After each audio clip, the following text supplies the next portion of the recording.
Hey everyone, welcome back to Goal Line Real Estate. Today, we are digging into something that impacts housing, mortgage rates, buyers, sellers, and the broader economy. The Federal Reserve's recent decision to pause rate cuts and how that stance is clashing with loud political pressure from President Donald Trump. Will the Fed actually cut rates this summer? Does Trump even have the power to make that happen? And how are the markets reacting right now? And let's break it all down.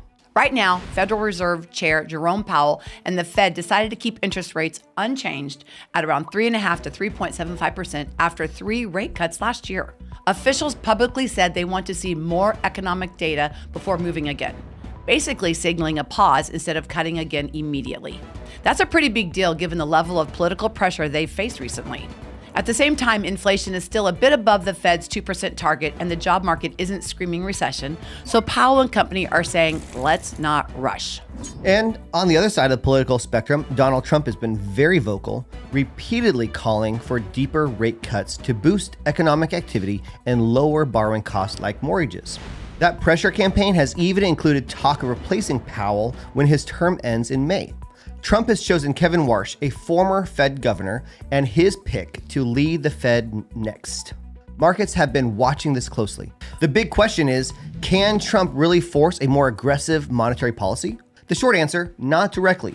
Presidents can nominate the Fed chair, but they cannot dictate monetary policy decisions once that person is in place. The Fed's independence is designed for that very reason, so that rate decisions are based on economic conditions, not politics. Right, and history shows a pattern here. Even though presidents can appoint the Fed chair and board members, once confirmed by the Senate, those leaders make decisions based on the Fed's dual mandate: price stability and maximum employment. The chair gets one vote among the Federal Open Market Committee, which makes policy jointly. So even a Trump-appointed chair would need support from most of the committee to cut rates aggressively. And Warsh is interesting. Even though Trump picked him, he's historically been seen as relatively hawkish, meaning he might not slash rates drastically just because Trump wants cuts. Markets seem to see this as a gray area right now. So what are markets actually betting on? Well, investors are now pricing in the chances that rate cuts later this year, with June looking like a likely first move under the new Fed chair. Future markets put a higher probability on cuts starting in the summer of 2026. But here's the twist. Markets are also signaling that the economy might still generate tougher long-term yields, especially if the Fed's balance sheet shrinks and inflation stays stubborn. Some traders actually expect a steeper yield curve as investors reconcile expectations between short-term rate cuts and long-term inflation risks. That tells us investors think cuts are possible, but not a slam dunk, and that the Fed's policy path will still depend heavily on actual economic data. Let's connect this back to real estate, particularly mortgage rates and housing demand. Rate cuts from the Fed don't automatically equate to lower mortgage rates, because mortgage pricing also reflects bond markets and long-term yield expectations. But if the Fed does start easing later this year, we could see some downward pressure on mortgage rates, which would be a huge positive for home buyers. Conversely, if inflation remains above target or long-term yields stay elevated, mortgage rates might stay higher for longer, slowing buying power and cooling certain markets. So how can you prepare for this summer's shift in the real estate market? Well, let's start with buyers, because this group is watching rates more closely than anyone else. If you're planning to buy this summer, the biggest mistake we're seeing is people waiting for certainty. And certainty almost never comes in real estate. Yes. If the Fed signals even one rate cut, demand could snap back quickly, especially in desirable DFW submarkets. That could mean higher competition, tighter inventory, and prices stabilizing or even moving up again. You could beat the rush by preparing now and getting fully underwritten pre-approvals, understanding refinance options, and locking in neighborhoods rather than just price points. If rates stay flat but confidence improves, we could still see activity pick up, because lifestyle moves don't just stop because rates aren't perfect. And if rates do drop meaningfully, the buyers who are already positioned will have a huge advantage. And for sellers, this summer could represent a very specific window of opportunity. If rates drop even modestly, buyer psychology changes super fast, and that can bring sidelined buyers back into the market. But if inflation flares up again or the Fed stays cautious longer than expected, buyers may remain selective and price sensitive, and that means sellers need to be realistic, strategic, and proactive. This is not the market where you can test the price and see what happens. Homes that are priced right and move-in ready will start getting competing bids, while overpriced listings will be overlooked and eventually chase the market down. The advice here is similar to buyers. Prepare now.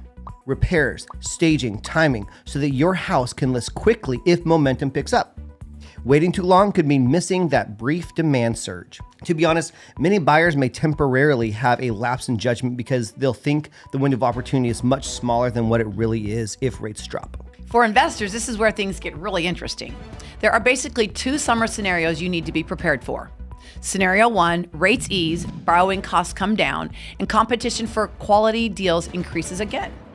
In that case, investors with strong capital stacks and fast execution will win, but margins may compress. Okay, so scenario number 2, rates stay higher for longer and uncertainty keeps some buyers out of the market. That's when patient investors can find better deals, especially on properties with motivated sellers or landlords feeling pressure from insurance, taxes, or vacancies. Either way, the key is flexibility. Locking yourself into one assumption about rates will cost you opportunities. Hold on to your cash reserves until it's clear what the market is doing or until you find a deal so good that it makes sense to buy in any market. And let's not forget the rental side of the equation, especially here in DFW. If rates stay elevated, more households will remain renters longer, which support rental demand, but also puts pressure on affordability. That means investors need to be realistic about rent growth assumptions.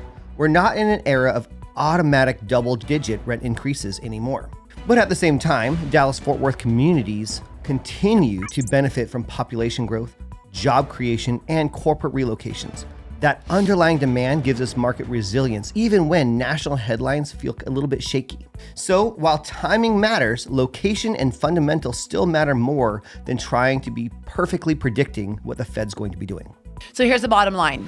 Powell and the Fed paused rate cuts because the economy isn't clearly begging for them yet. Trump can nominate a new Fed chair who might prefer lower rates, but that doesn't guarantee big cuts without committee support. Markets are reacting by pricing a possible summer 2026 cut, while also bracing for stubborn inflation and diverging signals in bond markets. This tug of war between monetary policy and political pressure is exactly the kind of macro story every real estate investor, buyer, and seller should be watching because it directly influences borrowing costs, valuations, and overall confidence in the housing market. If you found this breakdown helpful, hit that like button, subscribe for weekly market insights, and drop comments with your predictions. Do you think the Fed will cut rates this summer?